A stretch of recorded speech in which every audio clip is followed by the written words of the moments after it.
In December 1801, Napoleon Bonaparte, at the absolute height of his power, looked across the Atlantic toward the colony of Saint-Domingue. Right. And this wasn't just some territory for him. It was the crown jewel of the entire French colonial system. He saw it as the anchor for this massive, self-sufficient French-American empire he was dreaming of. And we really cannot overstate the importance of that jewel. I mean, it was bought with the blood of nearly 500,000 enslaved Africans. This one tiny colony generated more revenue than all 13 of the North American colonies combined. It was producing something like 40% of Europe's sugar and 60% of its coffee. It was an economic engine of truly global significance. But that engine had stalled. The enslaved people there had dared to rise up and successfully carve out these pockets of freedom, threatening the entire Atlantic order. Exactly. So Napoleon made what he believed was a completely unstoppable gamble. He dispatched his brother-in-law, General Charles Leclerc, with an armada that was, well, almost mythical in its scale. And that's not an exaggeration, is it? The scale of this thing. Not at all. It was a massive testament to French military capability and, their imperial arrogance. We're talking about approximately 40,000 troops. 40,000. Labeled the elite of the French army, loaded onto 408 ships. For context, this was the largest expeditionary force France had ever sent across the sea. Wow. Napoleon just assumed that the sheer weight of numbers and the discipline of his veterans would crush this rebellion, led by Toussaint Louverture, within a matter of weeks. So this was his grand strategic vision. Crush the rebellion, secretly restore slavery, and then use Saint-Domingue as the strategic base. Right. And the next move was obvious. Use the colony as a staging ground to occupy the huge Louisiana territory and cement France's position as the dominant power in the Western Hemisphere. That was the vision. Now, here's the reality. Over the next 2 years, between 1802 and 1803, France would ultimately send an astronomical total of 80,000 troops to that island. Doubling down on the initial force, just desperately trying to stop the bleeding. Exactly. They were just hemorrhaging men and resources. And the final outcome. It really defines the catastrophe we're talking about today. It remains one of the most shocking and defining reversals in military history. It's stunning. Of those 80,000 elite soldiers, only approximately 3,000 ever returned home. Only 3,000. That translates to a 96% loss rate. It's an almost total annihilation. It's a vanishing army. It is.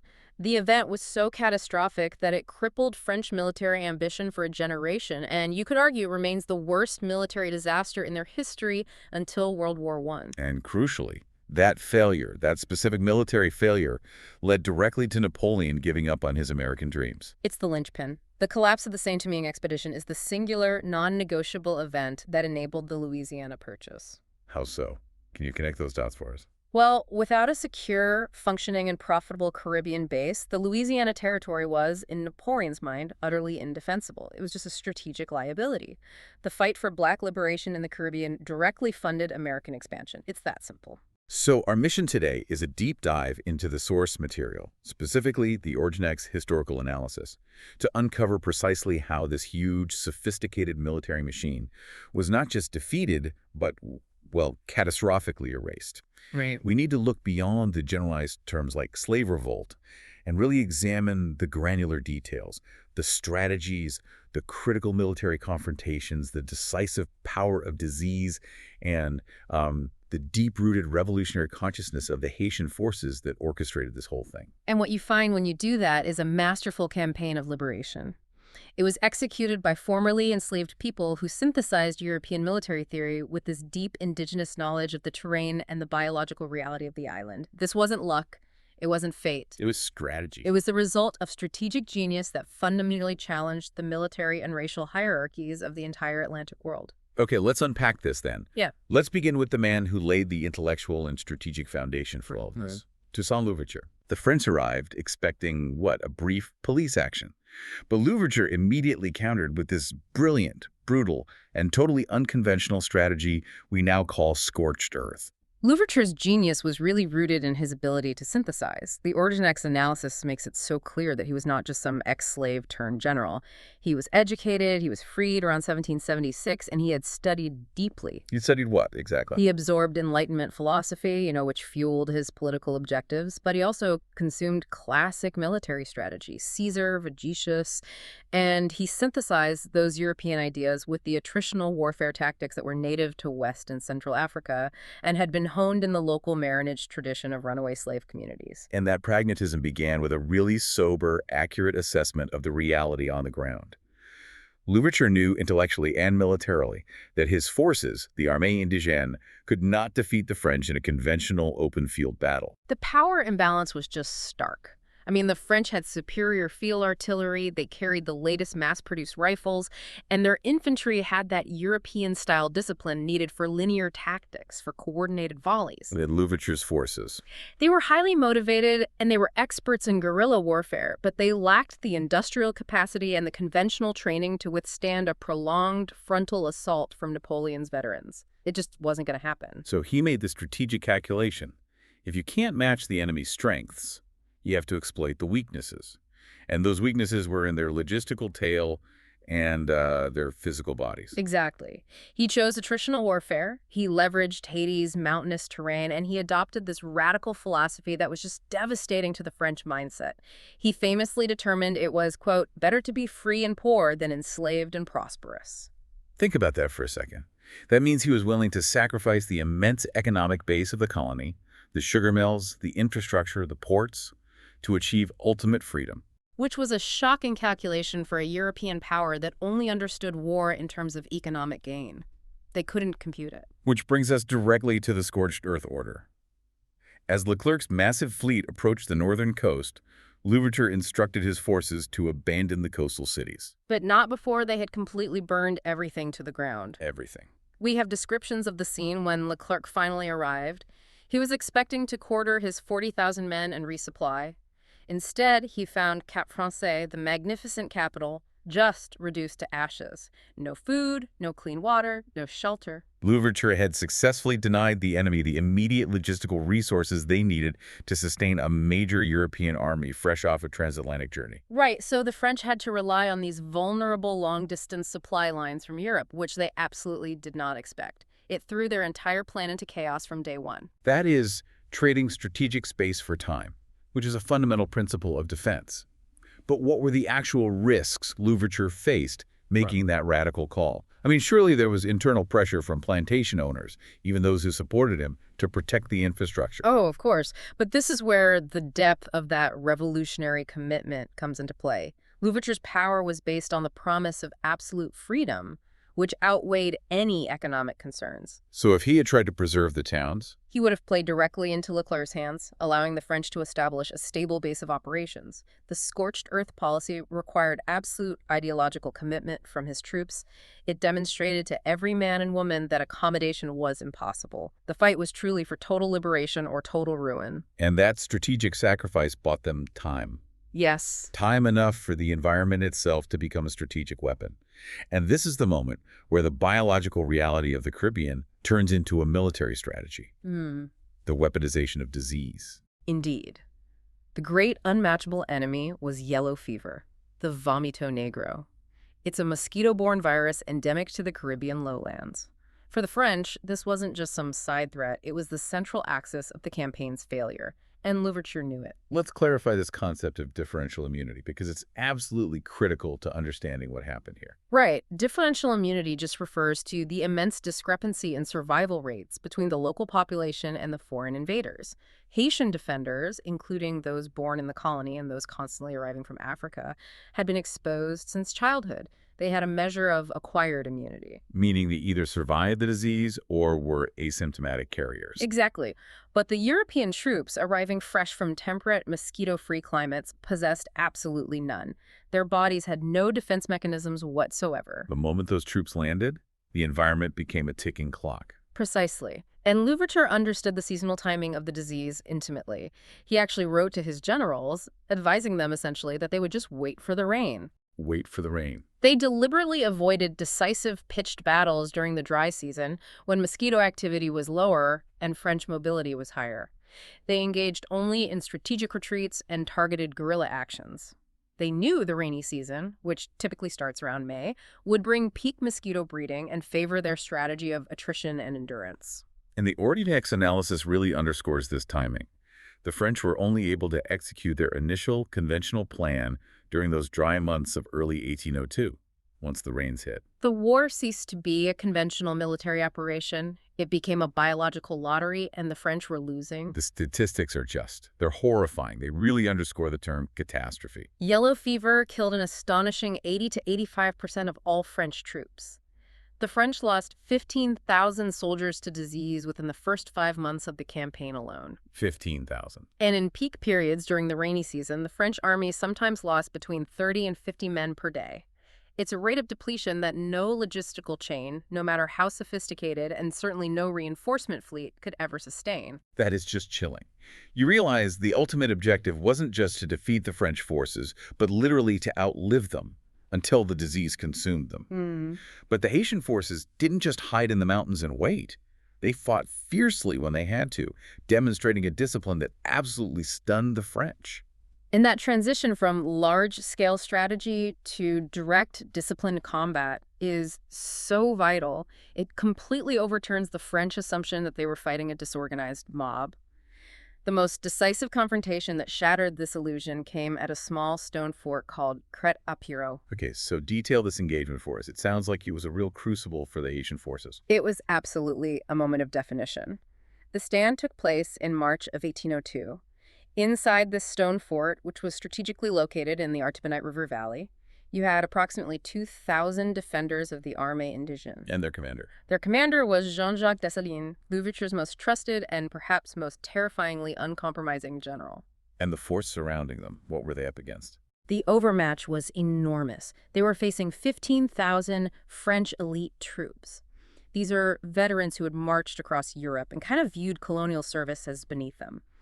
The French command, led by generals like de Bell, anticipated a quick, overwhelming assault to restore French honor after the initial setbacks of the Scorched Earth campaign. So they expected to take the fort in a matter of hours. An hour, maybe? But Dessalines established the tone immediately with this absolute declaration to his men, setting a non-negotiable objective. He told them, "We must die here. We will be slaves again." And this wasn't just battlefield bravado, was it? No, not at all. The sources confirmed this was the philosophical bedrock of the entire revolution. Freedom was not divisible. There could be no compromise with re-enslavement. The French had to understand that for the defenders, this was a war to the death. And they backed up that declaration with a staggering performance. The siege lasted for 21 days, turning the French assault into an unprecedented meat grinder. What were the costs? What did the French incur trying to take this fort? The French threw themselves repeatedly at the fort walls, convinced that their discipline and superior weaponry would prevail. But the Haitians, using their knowledge of the fort's defenses and exhibiting incredible accuracy with their limited weaponry, repelled them every single time. And we have specific casualty numbers. We do. And they shocked the French general staff. 480 French casualties on March 12th alone. Another 300 during a renewed assault on March 22nd. So the total French combat losses at Crête-à-Pierrot exceeded 1,500 men. That's right. And as you noted, these were combat casualties, the result of organized, disciplined fire before the yellow fever had even reached its devastating peak. This had to be a critical psychological shock. Oh, it was huge. The French had successfully fought and won across the fields of Europe. They were not supposed to take losses like this against what they considered an inferior, disorganized force. This one battle shattered that pervasive myth of French military invincibility. Not just in the minds of the Haitian rebels, but, crucially, in the minds of the French soldiers themselves. Exactly. Morale just collapsed. They realized that even if they won, the cost was completely unsustainable. But the French eventually did penetrate the outer defenses. So what happened next? Ammunition was running low, and the French had finally managed to bring heavy artillery to bear on the stone walls. Dessalines, exhibiting real tactical brilliance, recognized the fight could not be sustained. So under the cover of darkness, on March 24th, he orchestrated a successful tactical retreat, leading hundreds of his battle-hardened veterans right through the French lines. So the French captured an empty fort after 3 weeks of siege, having sacrificed 1,500 elite soldiers. Yes, it was a strategic disaster for Leclerc's reconquest plans. They had spent weeks and thousands of men only to find that the core of the indigenous army had escaped intact. Preserved to continue the fight in the mountains. Patiently waiting for the fever to begin its work. They had won a Pyrrhic victory that proved the utter futility of conventional force against this level of commitment and guerrilla adaptation. As the spring turned into the summer of 1802, the fever and the continued resistance combined into this truly genocidal despair for the French command. We see a dramatic, desperate shift from overconfidence and military strategy to utter ruthlessness and a policy of extermination. The timeline is just unforgiving. As the rainy season intensified, the death rate soared exactly as Louverture had predicted. General Leclerc, witnessing his army literally melt away, not to visible combat, but to unseen biological forces, became terrified and desperate. And this despair led him, before his own death from yellow fever in November 1802, to write to Napoleon, advocating for a policy that historians have, I think rightly, classified as attempted genocide. It is a chilling descent into racial terror. Leclerc wrote, and this is a quote, "We must destroy all the blacks in the mountains, men and women, and spare only the children under 12 years of age." Unbelievable. But he went further. He made the extermination targeted and precise. He specifically demanded the systematic murder of the entire experienced military and political class, including the mixed-race gens de couleur libre who had served as officers under the French flag. Let's clarify who the gens de couleur libre were and why targeting them was so strategically important for Leclerc. Right. The gens de couleur libre were the free people of color in the colony. They were often wealthy, educated, and trained in European military practices. Historically, they had sometimes aligned with the French, fighting against the enslaved population to preserve their own status. So by targeting them, Leclerc was trying to decapitate the revolution's military expertise And eliminate any potential moderating force. He was saying essentially that the war was not just against the formerly enslaved, it was against anyone who was not white. A war of races. When Leclerc died, his successor, Donatien de Rochambeau, carried out this war of extermination with a horrifying brutality. Rochambeau believed that terror was the only remaining weapon he had. He escalated the violence beyond measure. The OrigineX analysis describes his methods in detail. He imported ferocious attack dogs from Cuba explicitly trained to hunt human beings. He utilized sulfurous smoke chambers for suffocation. Eyes are monstrous. Most horrifically, he drowned thousands of rebel prisoners in the harbors, tying cannonballs to them and dumping them offshore in an attempt to hide the evidence of his atrocities. And here's where that cruelty backfires. Yeah. Spectacularly and irrevocably. This genocidal policy eliminated any possibility of accommodation, negotiation, or surrender. Absolutely. Rochambeau ensured total unity among his opposition. Any remaining hope for division between the black Africans and the mixed-race gens de couleur libre just evaporated. So leaders like Alexandre Pétion, Agent de couleur libre himself and a brilliant artillery expert, they understood they faced a singular enemy intent on total destruction and re-enslavement. So they united under the banner of Dessalines Aimé en Dechaine. The choice was clear. Total independence or total extermination. by late 1803, the French position was just untenable. The fever had done its work, the unity of the indigenous army was absolute, and they were surrounded. Right. Dessalines and Pétion led the Armée indigène to surround the last major French stronghold at Cap Français. The garrison was depleted by disease, demoralized by the endless attrition, and cut off from supplies by the British naval blockade. And the British were, ironically, happy to sit back and watch the French fail. Oh, absolutely. The final symbolic battle was waged on November 18, 1803, at the fort of Vertières. The Haitian forces assaulted the fortified French position in 5 hours of intense, relentless combat. The French garrison, decimated and exhausted, finally broke. Rochambeau capitulated, and by the end of November, they evacuated the entire island. And so we return to those astonishing statistics one last time. Of the 80,000 French troops Napoleon sent to reconquer the colony, Only about 3,000 ever returned home. It was the most complete military disaster in French history. and this total collapse in the Caribbean directly, irrevocably, connects to the fate of North America. The failure of the expedition cost Napoleon his American empire. It did. How precisely did the defeat in Saint-Domingue translate to the Louisiana Purchase? Can you walk us through that? Napoleon's entire strategic rationale hinged on Saint-Domingue serving two functions: economic engine and military base. He needed the colony's wealth to fund his European wars, and he needed its secure ports to supply and defend the massive, newly acquired Louisiana territory. So once Leclerc's 80,000 troops vanished, That territory became indefensible, especially with the superior British Navy controlling the sea lanes. It was a liability. so sensing the loss was total and cutting his losses before an inevitable British invasion could secure the territory for them, Napoleon sold Louisiana. In April 1803, almost exactly 6 months before the final victory at Vertières, Napoleon sold Louisiana to the United States for $15 million. The single transaction, which doubled American territory overnight, fundamentally altered the geopolitical landscape of the entire continent. And it happened because formerly enslaved people defeated the greatest military machine of the age. That's the connection. It's history's great irony, isn't it? The fight for black liberation in Haiti created the circumstances for white expansion in the U.S., an expansion that tragically strengthened slavery within America by opening up new cotton lands for decades. The domino effect is just undeniable. Without the Haitian Revolution, there is no Louisiana Purchase.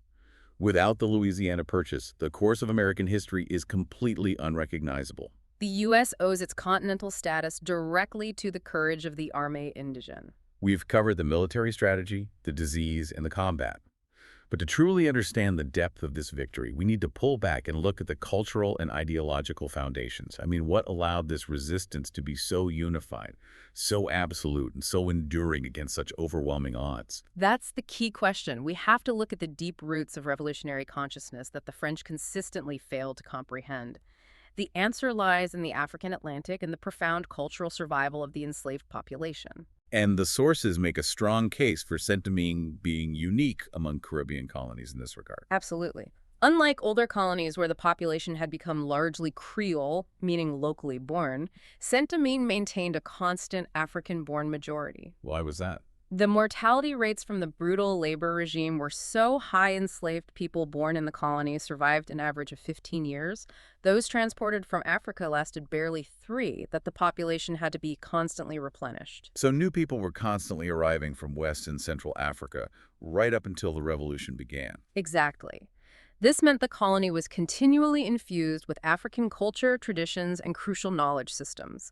They brought sophisticated political structures, communal agricultural knowledge, and critically, military knowledge of fighting French and Spanish colonists in Africa. And the linguistic diversity alone was staggering. From Kikongo to Wolof to Igbo. While this necessitated Haitian Creole as a unifying language, the multiple cultural codes became a strategic asset. How did that diversity become a strategic asset against French surveillance? Well, colonial authorities couldn't infiltrate revolutionary networks because they couldn't decode the multiplicity of languages and cultural symbols operating simultaneously.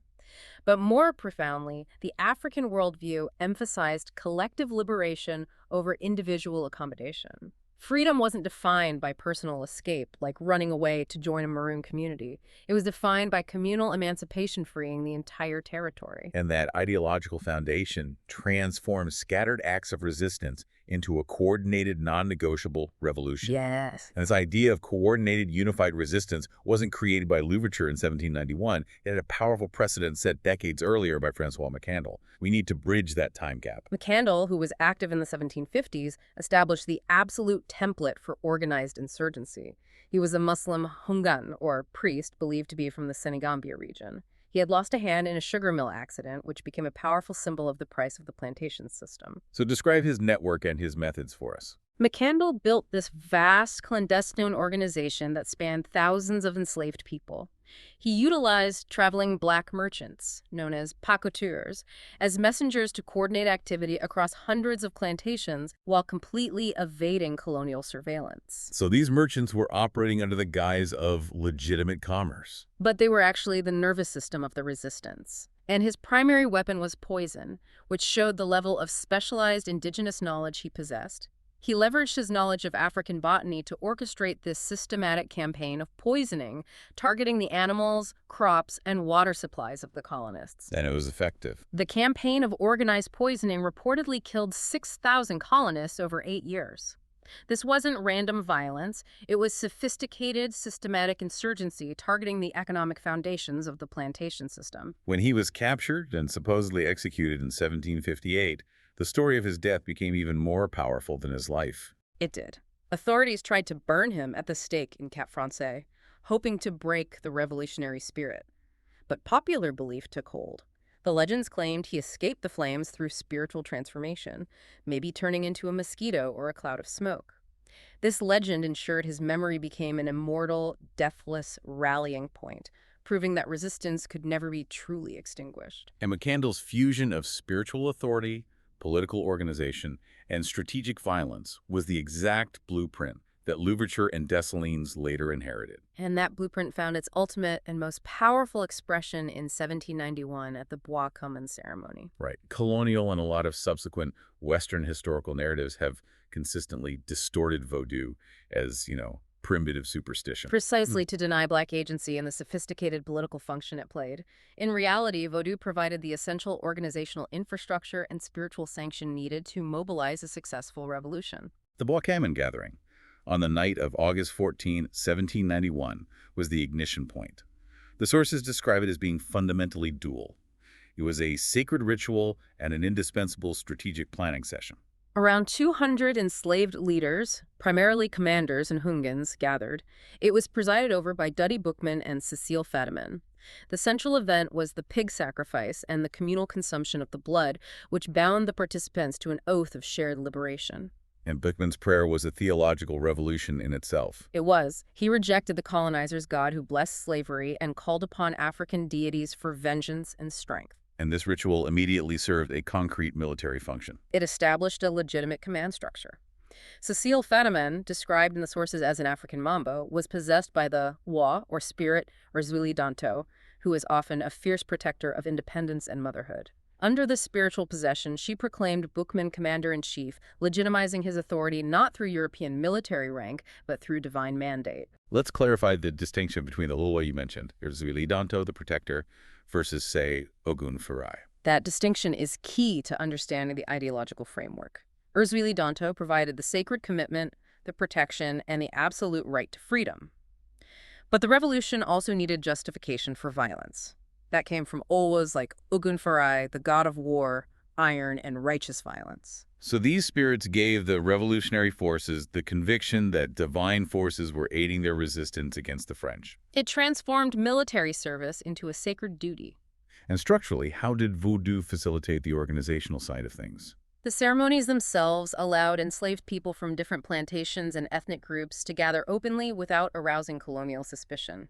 Under the protective cover of religious practice, they planned the coordinated insurrection that began 8 days later, on August 22, 1791, under the rallying slogan of liberty or death. It's a complete reframing of Vodu not as a primitive belief, but as a sophisticated political technology that mobilized and unified people across deep linguistic and ethnic divides against a technologically superior enemy. Without that ideological and organizational engine, the strategic cohesion necessary for the scorched earth strategy and the 2-year attrition war against Leclerc would have been impossible to maintain. This spiritual conviction made the commitment absolute, allowing men like Dessalines to declare that they must die here or be slaves again. Okay, so now we transition from the military victory to the culmination of the revolution and the pivot to the long-term painful consequences of this unprecedented achievement. Right. The military victory was achieved, but the economic and political price of that freedom was immediately and profoundly high, leading to over a century of punitive consequences. Before the final victory at Vertières, Louverture had already laid out this radical political blueprint for the new society.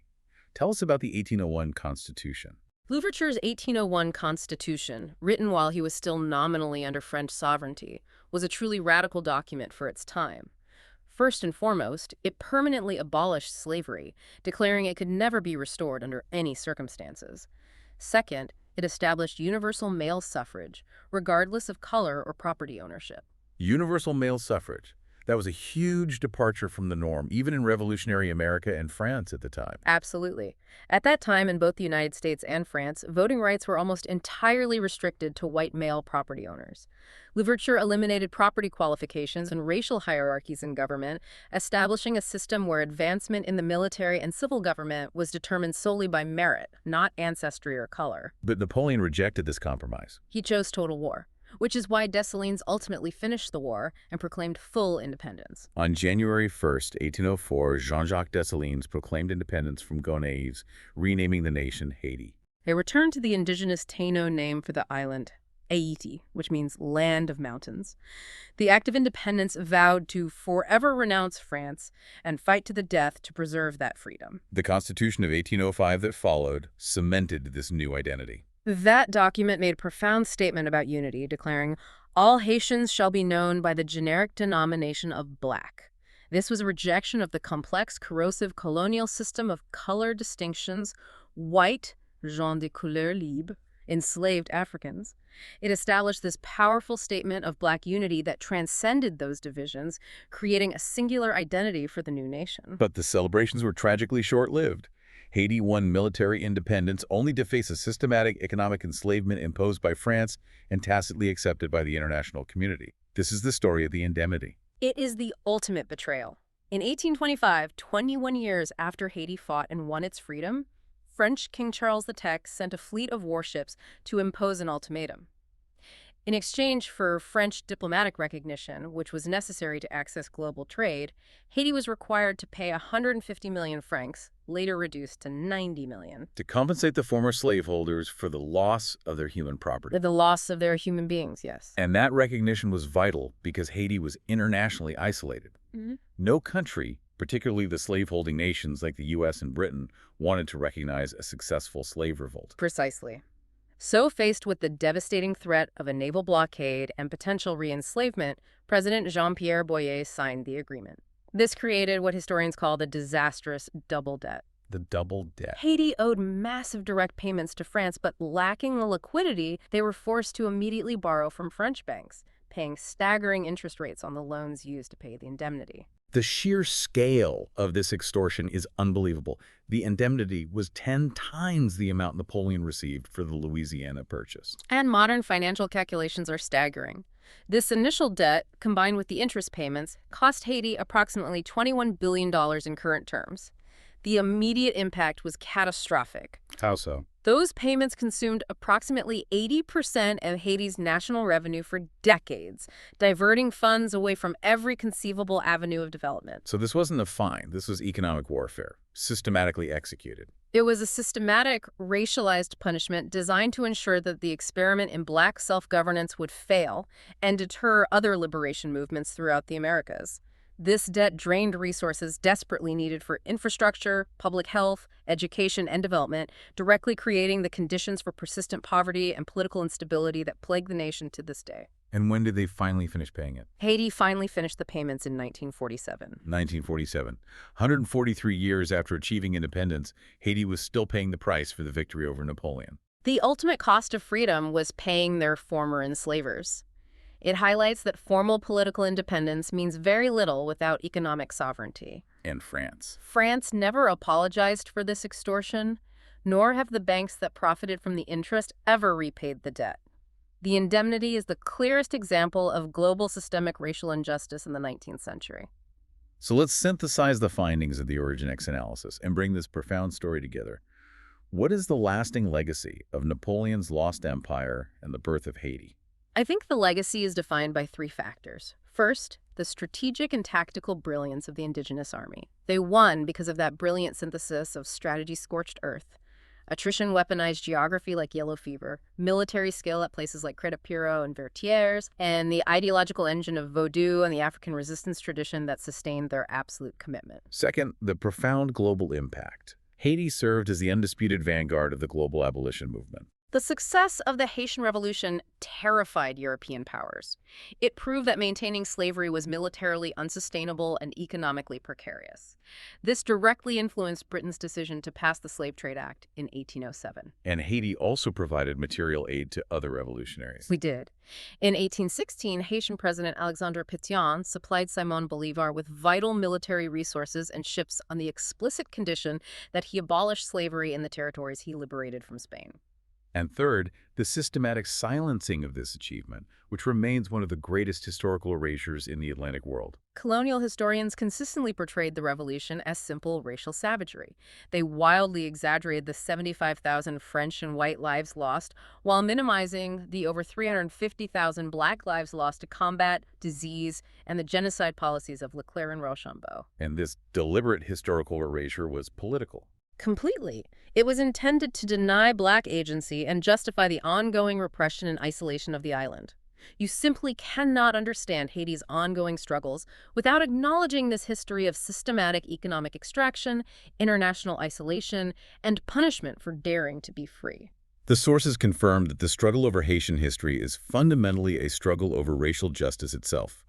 Acknowledging Haiti's full significance challenges the fundamental narratives that underpin centuries of white supremacy and oppression. The revolution proved that the oppressed possess a power their oppressors cannot comprehend, capable of transforming themselves into world historical actors who shape the destiny of continents. The truth, once you know it, is truly revolutionary. Which brings us back to the uncompromising, absolute nature of that victory. The ultimate commitment that delivered freedom and forced Napoleon to abandon his empire. Let's consider the ultimate meaning of this quote from Jean-Jacques Dessalines, the man who declared independence. We must live independent or die. That phrase, live independent or die, it defined their campaign and their success. It was an absolute refusal of halfway freedom, a rejection of any compromise with oppression, even when faced with 80,000 elite French troops. So think about that. That non-negotiable commitment to liberation, regardless of the price. What contemporary struggle or movement today, could be large or small, global or local, demonstrates that same absolute commitment to freedom. That refusal to accept anything less than true, total liberation, knowing the cost might be total. It's a profound idea to carry forward as you look at today's world.